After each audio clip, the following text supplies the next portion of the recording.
As we all know, Geoffrey Chaucer wrote the Canterbury Tales, a collection of stories in a frame story within a story, between 1387 and 1400. It was later published in 1425. It is the story of a group of 30 people who are traveling as pilgrims on a journey to Canterbury, England. These pilgrims, who come from all layers of society, tell stories to each other to pass the time while they are on their way to Canterbury. It was intended to be a storytelling contest. If we trust the general prologue, each pilgrim was supposed to tell a total of 4 stories, 2 stories on the way to Canterbury and 2 stories on the way back. He never finished the project of grandeur, and the tales were not finally revised.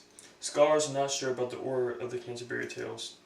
When Chaucer wrote his works, the Canterbury Tales, it had been passed down in several handwritten manuscripts because the printing press was not invented until sometime between 1440 and 1450. For those who may travel with restless children who say, "Are we there yet? Are we there yet?" With a summer vacation approaching, some of you might want to take a page out of Chaucer's book, have a storytelling contest to put their anxious minds to rest. My world literature assignment was to make a poem describing each of the characters from the Canterbury Tales, describing their character and their personality, and how they contribute to the story. I'd like to share with you the characters of the Canterbury Tales in poetic style. This story is supposed to be a religious tale. If their lives depended upon Christian character, then perhaps most of them would fail. While some descriptions are much longer than others, they all play a part in this classic work. You will find that some of them live the pious life, while others' lives are full of dirt. There are many characters in Canterbury Tales, 27 if we're being exact. Chaucer even includes himself as one, not as the author, but as the narrator, in fact. One should be careful of accepting his opinions as if they were Chaucer's own, for he is but a fictional character of himself. That one should know. He is writing this story from memory, and there are things he will simply not accept, in that he chose what to remember about his characters, and he chose what to forget. The next character is the knight, who is described as prudent and brave. He represents the Christian man, and has fought in many of the great crusades. He is greatly admired by many, including the narrator and the host. Of all the pilgrims mentioned in the story, the narrator likes him the most. He has fought in many wars, but never did he grow weak. And though he is a strong fighter, he is often described as very meek. The narrator loves the knight's love of ideals, and also his lavish array. He wears a tough tunic, along with a mail coat that is rust-stained. The knight is a noble man who fights for truth and for Christ. He did all that he could to defend with all of his might. The second character the narrator mentions is known as the wife of Bath.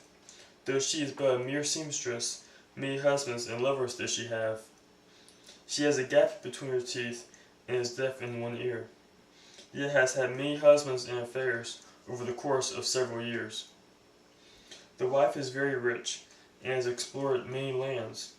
It seems that with each new place, she makes love to a new man. The partner is introduced next. Many might say he's a man of God, but they don't see that when he's not preaching, he is a grand master at fraud. He has indulgences for people to save others from burning in hell, along with many fake relics, such as the Virgin Mary's head veil. When he is not calling people or off on a valuable relic search, he is known to have a knack for preaching and singing while he's in a church. Next introduced is the miller, who is both brawny and stout. He has a wart on his nose, and has quite a big mouth. He rips the doors off the hinges, and ruins the host's story. His tales are quite inappropriate, but though they're probably not boring. The prioress is modest and quiet, and also the head nun. She is the leader of the convent, and makes sure that all the work gets done. She speaks French and dresses well, and wants to have exquisite taste. She is known for being quite charitable, and she is very compassionate. The next character mentioned is a bit rebellious from the bunch. He dislikes following the rules. This man is the monk. Most monks devote their lives to things such as work and prayer. This monk, however, would rather hunt the beasts of the field and of the air. He couldn't care less about the rules, because he cares so much about food, as shown by his large stature and the giant size of his hunting boots. The next character is the friar, who was a priest, but failed to help poor people like beggars, of whom they most needed his aid. His job was simple, just help the needy, but instead thought only of himself, and thus became the greedy. He is quick to help the rich. Like a master or pope he will behave. However, he will act the opposite way to a leper who he will disdain. The summoner brings to court people accused of breaking the church law. He also has leprosy, which has left his face very well scarred. He speaks some Latin, but only while he is slap drunk. However, he's a massive swindler, not unlike the majority of this bunch.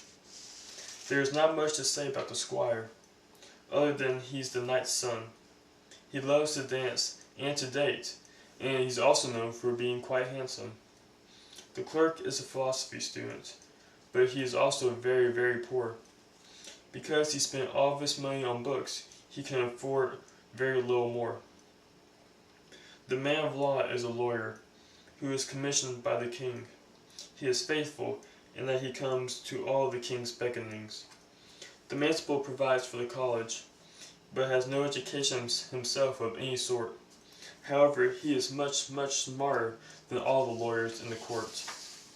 The merchant has a forked beard and wears a multicolored coat. He is so dignified that one cannot tell that he was slap broke. Having sailed for years, the shipman has seen lots of rivers and lots of bays. He's seen many places, such as England and Carthage and Spain. The physician studies astronomy, which makes his practice techniques quite old. He rarely consults the Bible. Some think he's just after the gold. The franklin was a connoisseur of foods such as drinks and meat. He had an abundance of meals at his house, and even a more abundance of treats. The reeve was a steward of the manor. He is a master in knowing how to hoard. He has stolen so much money that he was richer than his lord. The plowman was the epitome of the Christian man, in that he leads a good Christian life. He is a parson's brother and is very good-hearted, and he even pays his tithes. The guildsmen were very well dressed, with polished belts and knives. They all could have been aldermen, as told to them by their wives. The cook works for the guildsman, and that is known about him is little more than the fact that on his leg lies a very crusty sore. The yeoman is a servant of for the knight, who wears a green hood and a green bow, and a green coat. He takes great care of his peacock arrows, as well as his peacock bow.